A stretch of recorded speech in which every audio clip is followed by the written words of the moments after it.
Exactement. Voilà. Titre un peu long, mais pour parler de choses de très très simple, c'est raccourcir, simplifier le processus de candidature sur Internet. Aujourd'hui, l'acte de candidature, l'acte de postuler est devenu compliqué du fait des ATS, déjà le développement des ATS ces dernières années, qui ont un sens naturellement, mais on va voir que ça a aussi eu un effet néfaste sur l'acte de candidature. Le mobile aussi, et en gros, voilà, un effet, un développement d'usage mobile génial sur plein d'aspects, mais aussi une contrainte aussi pour nous et vous sur le marché du recrutement et la recherche des talents. Et donc on va rentrer un peu dans le détail de comment on peut simplifier, voir comment on peut créer un choc vraiment de manière disruptive. La presse, on m'a dit que le titre était même assez gentil, parce que là ce qu'on va montrer aujourd'hui, j'espère en tout cas, que ça va vous plaire, que ça va avoir vraiment un vrai effet.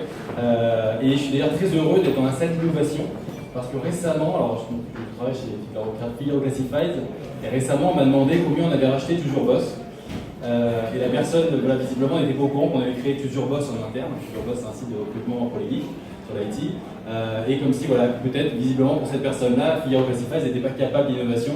On a eu, je me rappelle, à un moment, on avait fait une presse assez importante sur le mobile et la data, où on expliquait tout ce qu'on faisait en algo, les capacités pour raffiner, attirer les bons candidats, notamment sur cadre emploi. Voilà, comme si avoir les bons candidats de cadre emploi ne proviennent pas que du fait qu'on ait une belle marque imposée et installée sur un marché. C'est aussi beaucoup de techno. Et avoir un leader français capable de développer cette techno, ben c'est bien. Voilà, donc en gros, petit cocorico. Et d'ailleurs, le cocorico, je le sens régulièrement à propos de Viadeo. On a racheté Viadeo, comme vous le savez, il y a à peu près un an. On est en train de le remettre, de relancer. D'ailleurs, même, je dis ça, mais en fait, Viadeo vivait encore largement. Et en fait, on a encore 600 000 avis qui ont été déposés, avis et notations sur les entreprises qui ont été déposés sur le site. Juste pour montrer aussi que Viadeo avait quand même encore une traction sans nous, mais naturellement, je pense qu'on nous fait confiance sur le marché, ceux qui nous connaissent, pour redonner en fait, de l'énergie et de la vitalité à Viadeo. Et donc voilà, donc j'espère qu'à la fin de la présentation, peut-être que vous serez content, moi faites un petit cocorico, faites-moi un petit signe cocorico. Ça me ferait très plaisir et j'espère que vous serez convaincus qu'un bon leader français, leader sur son marché, ça compte et on en a besoin pour répondre à vos besoins de recruteurs français. Alors, je me présente, donc je suis directeur de business marketing Figaro Classified, chez Figaro Classifieds, donc cadre emploi, GetJob, Viadeo, CVADN, Toujours Boss, j'en passe, leader français du recrutement sur Internet. Je suis aussi le managing director de The Network. Alors, je ne sais pas si vous connaissez The Network, hein, mais en gros, c'est l'alliance des principaux, des sites leaders partout dans le monde. Donc, on couvre 140 pays. Donc le représentant français, c'est Cadre Emploi. Et par exemple, vous, en tant que recruteur, si vous avez besoin de recruter à l'étranger, vous appelez juste votre interlocuteur Figaro Classifieds et vous allez pouvoir recruter partout dans le monde par le biais de cette alliance. Voilà qui je suis. On va passer directement maintenant au constat. On a parlé des ATS, du développement des ATS, on a parlé du développement des usages mobiles. On va pas reprendre, je pense que ça a déjà été bien éculé d'année en année, notamment à RMS. Je pense que tout le monde est au courant. Je voudrais juste une petite slide de contexte qui va venir renforcer l'enjeu et le besoin de simplifier l'acte de candidature. C'est un contexte tendu, on est sur un marché tendu. J'ai les chiffres 2016 à côté de moi. Vous voyez que déjà en 2016, il y avait 10% de chômage, qui reste un chiffre énorme, trop important, mais qui cache une diversité. Et en fait, une diversité qui est que sur les professions intermédiaires, on est au quasi plein emploi, que sur les cadres, on était déjà en plein emploi en 2016. Et pourtant, déjà à l'époque, c'était que en 2016, il y avait déjà une tension que notait l'APEC de moins 15% sur les rendements sur annonce. Alors je parle des rendements sur annonce parce que les rendements sur annonce, c'est l'immense majorité des recrutements en France. Donc le processus du recrutement sur annonce est essentiel et sur ce segment-là, sur cette solution de recrutement, on avait un acteur essentiel du marché, qui est l'APEC, relevait moins 15% de rendement, donc il montre qu'il y avait une énorme tension en 2016, fin d'année 2016 et en 2017, ça n'a pas du tout s'arranger, on n'a pas encore les chiffres définitif sur tous les segments, mais globalement on sait que l'année va être avec un taux de chômage encore inférieur, donc très bonne nouvelle, pour vous aussi peut-être, mais en tant que professionnel du recrutement sur Internet, ça va aussi avoir un effet direct sur une tension accrue sur les rendements sur annonce et sur les recrutements en général.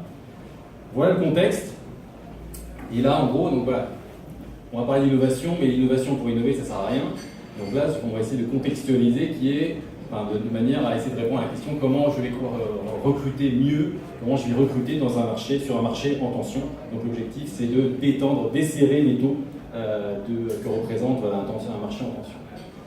Dans un premier temps, on va voir comment on va essayer de garder les données, garder des candidatures, toutes les candidatures que je dois recevoir, je veux les garder, les candidats qui ont postulé, je veux les recevoir et je veux les recevoir en priorité.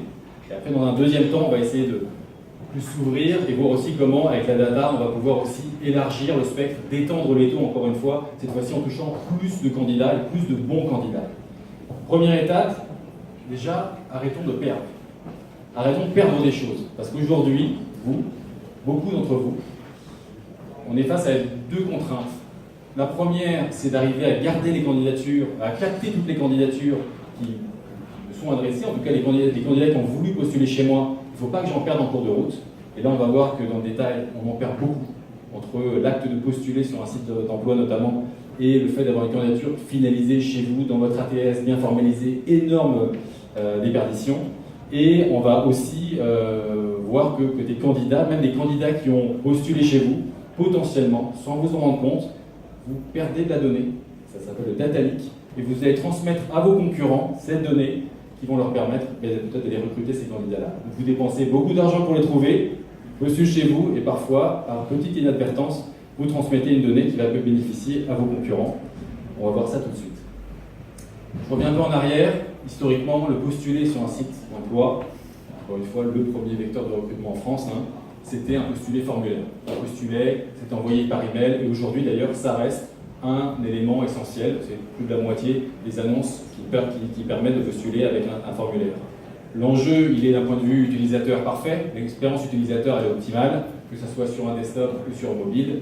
J'ai toutes les fonctionnalités du site, je me suis déjà inscrit, je peux postuler à n'importe quel moment, moi candidat. L'inconvénient éventuel, c'est les petites gouttes qu'on a illustrées là, c'est quand un recruteur a beaucoup de besoins, beaucoup de volume, il va avoir un problème de données structurées. La donnée, là, arrive éparse, elle est en format email, il va falloir la traiter, c'est beaucoup de travail, et c'est là-dessus qu'historiquement, petit retour en arrière, c'est les ATS qui sont venus se positionner là-dessus en expliquant et en produisant, d'ailleurs, en fournissant un service qui permet de structurer la donnée. Donc là, voilà, on a pris, donc l'eau, je trouve que c'est un bon exemple de données rares, voilà, on va manquer d'eau, donc il va falloir en profiter. J'en profite. Et donc, je vais voilà, donc l'eau, ce sont les candidats, c'est la denrée rare en cette période de tension. Donc, données désorganisées, organisées par les ATS, le problème, c'est qu'on arrive avec un parcours candidat qui est largement allongé. Tu vois, c'est un peu allongé. On voit aussi qu'il y a des trous. Concrètement, voilà, le délai de transmission, le délai de redirection, la création d'un compte, le questionnaire, tout ce qu'on va demander au candidat, globalement, de se réinscrire. Je pense que vous le savez, voilà. Les ATS ont aussi produit, on va dire, cet effet de bord qui est de prolonger le parcours, l'acte de candidature. Déjà, c'était pas terrible, et alors ça s'est doublé dans un phénomène qui est l'usage mobile. Et dans l'usage mobile, la dimension responsive des sites a posé problème, mais surtout le gros problème, c'est l'upload du CV, la capacité à récupérer un CV quand je suis sur un mobile. Un candidat qui s'est déjà inscrit sur un site comme Cadre Emploi, il peut facilement postuler avec sa pièce jointe, tout est déjà intégré. Quand il arrive sur un site nouveau pour lui, il ne peut pas tout simplement postuler. Et là, globalement, déperdition de 20 à 80% des candidatures. Là, on arrive donc à une conclusion qui est, j'ai deux solutions un peu imparfaites. La première, les formulaires, les candidats vont bien, mais en revanche, les recruteurs ne reçoivent pas une donnée bien structurée. Et la pire des solutions, à mon goût aujourd'hui, c'est la redirection.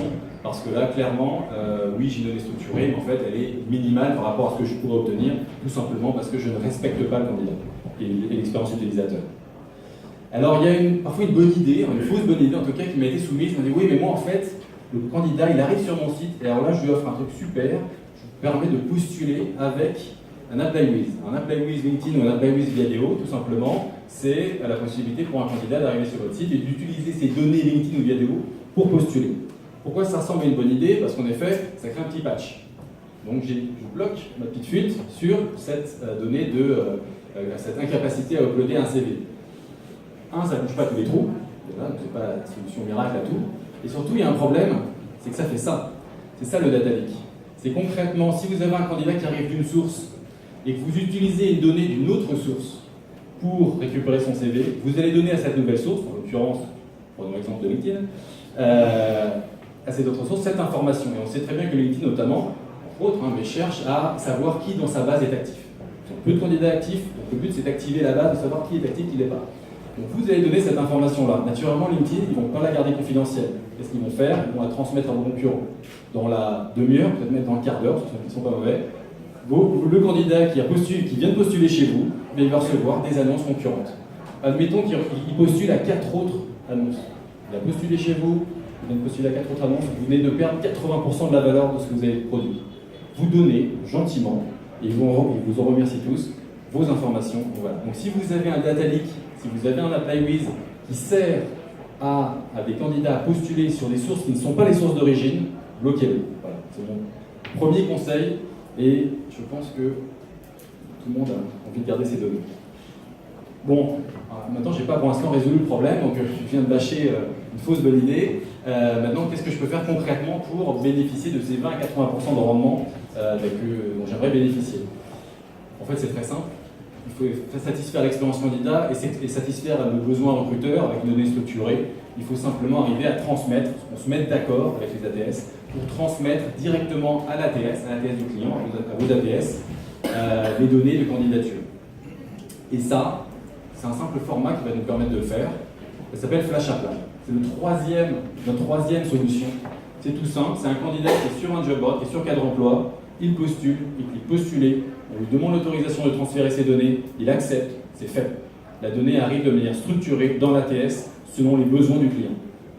Et c'est tout. Est-ce que ça marche? La Flash Apply, c'est déjà. Alors déjà, je présentais le network au début, c'était pas juste pour me faire mousser. C'est que concrètement, on fait partie d'une alliance et on a décidé au sein de cette alliance d'utiliser un même format. Donc, tous les grands ATS du marché, et les petits aussi, peuvent utiliser ce format-là. Voilà, ça simplifie. Alors, on a essayé de trouver une sorte d'unité de mesure. Aujourd'hui, donc 4 emplois, 4 jobs pour la France, Stepstone.de pour l'Allemagne, TotalJob au UK et Job.ch et JobUp en Suisse utilisent ce format-là. Et aujourd'hui, c'est déjà plus de 30 ATS intégrés, plus de 200 clients qui l'utilisent et plus de 10 000 candidatures jour qui transitent sur ce format. Et là, vous vous dites, ça va être cher, pourquoi pas moi? Alors, réponse à 2 questions. 1, c'est gratuit. Et 2, pourquoi pas vous? Bah, si, ça peut être vous très facilement. Il n'y a qu'une seule et même adresse, hein. Je l'ai mis 3 fois pour être sûr que tout le monde la voit bien, à tous les angles de la salle. L'adresse, c'est flashapply@figarocms.fr. Donc la solution, le format s'appelle Flash Apply. Il faut tout simplement que vous en fassiez la demande par email, votre nom, votre société, éventuellement votre ATS. On vous recontacte dans tous les cas et on va pouvoir se mettre en relation avec votre ATS. C'est très rapide, c'est un petit développement côté ATS. Ils ont parfois des roadmaps un peu chargés, mais on y arrive. Et vous allez pouvoir, après, une fois qu'on a fait le développement avec eux, on va synchroniser le compte, vous allez pouvoir en bénéficier très rapidement. Pour les clients, il y a un petit logo Talentsoft. Pour les clients Talentsoft, on en est déjà à l'étape de la synchronisation. Donc si vous êtes un client Talentsoft, il vous suffit juste de nous mentionner, ça sera encore plus rapide pour pouvoir vous faire bénéficier de Flash Apply sur vos annonces. Voilà pour ce qui est de comment garder la donnée. Comment garder les candidats qui voulaient postuler, ou comment garder les candidats qui ont postulé un peu en exclusivité pour moi. Maintenant, deuxième dimension, parce que là on s'est un peu flagellé, parce qu'on a fait mal jusqu'à maintenant, on va aussi peut-être se demander qu'est-ce qu'on peut faire de plus, parce qu'on est sur un marché en tension, c'est compliqué de toucher les candidats, ils ne sont pas forcément plus nombreux à chercher un job, donc il va falloir aller les chercher ailleurs, différemment, plus loin, et pas forcément sur des sites emploi. Donc on va expliquer comment on va pouvoir toucher plus de candidats et plus de bons candidats. Et si je vous disais qu'on pouvait vous garantir de toucher 50% de votre cible en un clic? Ouais. C'est un peu exagéré. Eh bien non, c'est pas exagéré, ça s'appelle la Talent Data Figaro Classified. Talent Data, je pense que ça parle tout seul, pour soi. Et en fait, comment ça marche? C'est tout simplement, c'est que pendant longtemps, on s'est focalisé sur les candidats qui étaient actifs sur nos sites, donc c'est ceux-là que vous pouviez toucher. Naturellement, ceux qui étaient en veille, qui étaient en base de CV aussi, étaient accessibles. Et puis on avait une grande base de candidats qui étaient des candidats précédents, ceux qui étaient déjà venus sur notre site. On avait des emails, on avait éventuellement déposé des cookies de navigation sur le navigateur, on pouvait les tracer. Comment faire en sorte pour toucher ces personnes-là? Et c'était pendant très longtemps, en tout cas, on n'avait pas forcément les moyens techniques, ou même peut-être simplement la volonté d'aller les toucher. Aujourd'hui, on a un besoin croissant. Il y a un besoin d'aller toucher des nouveaux candidats ou des candidats qui sont réactivables. Et aujourd'hui, on a une base de 12 millions de contacts, tout confondus, qui nous permettent de toucher votre cible, ou en tout cas vous garantir, voilà, la garantie elle est sur 50%, parfois on peut faire mieux, mais en tout cas 50% de votre cible en un clic, par 2 biais très simples. Hein. Le premier, ce sont les emailing ciblés, et le deuxième, c'est les retargeting display. Je précise sur ciblé et aussi sur les critères emploi. C'est essentiel, c'est qu'il y a beaucoup de personnes qui peuvent vous proposer des services sur du ciblage, sur du comportemental, des choses comme ça.